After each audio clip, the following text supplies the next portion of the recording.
Hello everybody, Skeptical Skeptic, back again with yet another video. After reading the Islamic Quran, which, is basically the main holy book for the religion of Islam, and being very disturbed by quite a few of its content, I decided to take a look at the Islamic Hadith, which I got a few months ago. It's basically a supplemental body that, records the life and sayings of the Prophet Muhammad. So I wasn't exactly expecting much value to be gained from reading this book, but even I was shocked and revolted reading some of the passages in it. In particular, any of the passages that recount Muhammad's extensive military campaigns in the Arabian Peninsula, which were used to brutally spread Islam by the edge of the sword. But this passage that I just read, has to take the cake to the point where, I just do not understand how anyone can honestly claim that Islam is a religion of peace after reading it. Let's take a look, shall we? And Allah spoke to Muhammad, saying, "Take vengeance on the Bedouinites for the children of Islam. Afterward you shall be gathered to your people."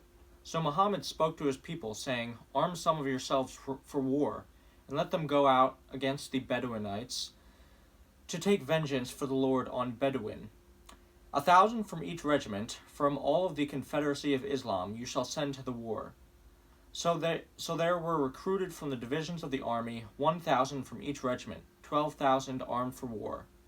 Then Muhammad sent them to the war, 1,000 from each regiment. He sent them to the war with the holy articles and the signal trumpets. And they warred against the Bedouinites, just as Allah had commanded Muhammad, and they killed all the males.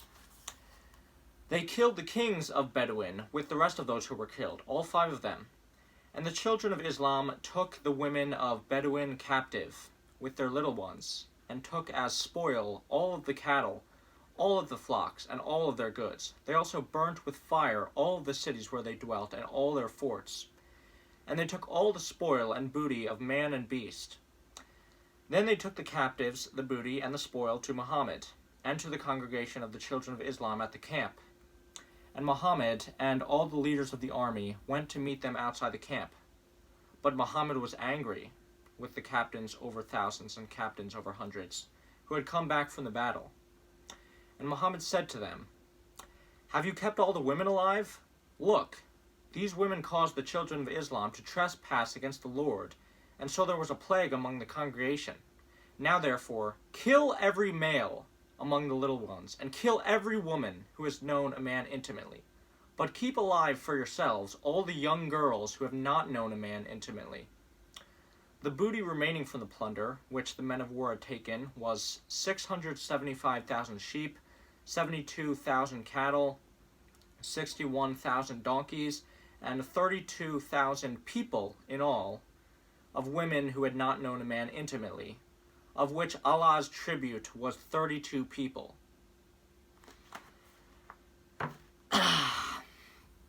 So let's reflect on what happened here, exactly. So the Bedouinite women seduced Muslim men, causing them to convert to polytheism. But Muhammad didn't like that very much, despite the fact that he was no less guilty of trying to propagate his religion than the Bedouinites were of trying to propagate theirs, though Muhammad used much more brutal methods in his military conquest. To take revenge on this apostasy, the Islamic army killed every single man in Bedouin, burned all their houses, stole all their possessions, and took all their women and children captive. And Muhammad, being the shining beacon of perfect morality that every Muslim is supposed to look up to as the greatest role model of manhood that he is, reprimanded his followers not for their brutal slaughter, but because it wasn't brutal enough. Instead, he commanded his people to kill all the male children, kill all the women, but the young virgins, a lot probably kids, who hadn't touched a man yet, they were to be spared, so that the men of the army could have them, to do, I'm sure, nothing bad or inappropriate whatsoever. 32 of those virgins were also given as a sacrifice to Allah. Try as much as you want, Muslim apologists. nothing you can ever say can make this Hadith passage anything other than what it is. A revolting, vile, and cruel depiction of the actions your religion holds up as virtuous, and a complete indictment on the moral character of your prophet Muhammad. Is what I would say if this passage was actually from the Hadith, but it's not. It's from the Holy Bible. I was holding it upside down. But yeah, it's from the Holy Bible.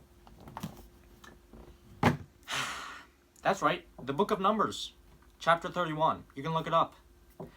See, this was a bait and switch. You know, I printed out an abbreviated version of the chapter. You know, I taped it inside my copy of the English translated version of the Hadith, changing the names and details, of course.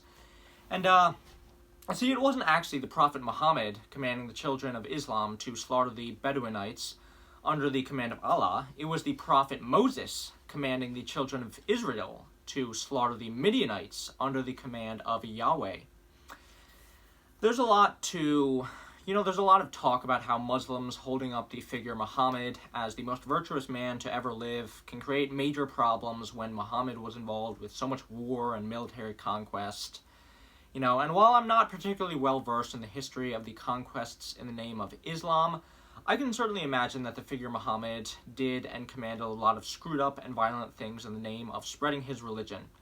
But those things are not written down in the Hadith, or the Quran for that matter, and no action in these two books ever comes close to the violence and depravity portrayed in this passage. Moses, in the Holy Bible,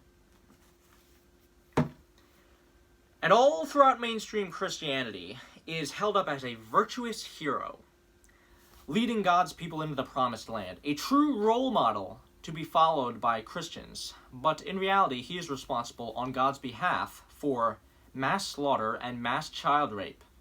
And he isn't the only one. This passage does not exist in isolation. And while I chose this one for how outwardly malicious it was, there are plenty of others like it in reference to the conquests of Joshua or David or any other number of great revered figures in the Bible who stood atop mountains of corpses. What I'm trying to get at here is that for any Christians watching this video on your high horse, condemning Islam for holding up violent conquests and holy war as virtue, saying that Christianity is a religion of peace, you might consider removing the entire Old Testament from your holy book. And then maybe your argument would have a leg to stand on.